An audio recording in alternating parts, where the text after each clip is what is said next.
Hello అందరికీ. ఈరోజు మన కార్తీక సోమవారం ఫస్ట్ రోజు మా అమ్మ చేతులతో దేవుడికి పూజ చేసి ఈ వైటీ ఛానల్లో ఫస్ట్ వీడియో అప్లోడ్ చేస్తున్నాం. మీ సపోర్ట్ కావాలి. సగ్గుబియ్యం సేమియా పాయసం చేద్దాం రండి. పంచదార, సగ్గుబియ్యం, పాలు, కిస్మిస్, జీడిపప్పు, నెయ్యి, సేమియా.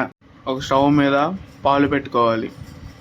రెండో స్టవ్ మీద ఒక కడాయి పెట్టుకొని దాంట్లో కొంచెం నెయ్యి వేసుకొని కిస్మిస్, జీడిపప్పు దాంట్లో వేయించుకోవాలి.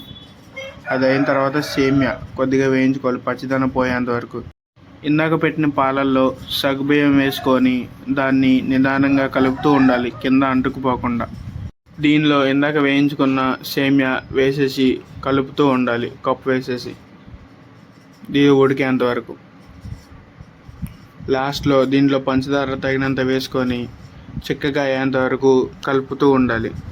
దీనిలో కిస్మిస్, జీడిపప్పు, యాలక్కాయలు వేసేస్తే మనకు కావాల్సిన సగ్గుబియ్యం సేమియా పాయసం రెడీ.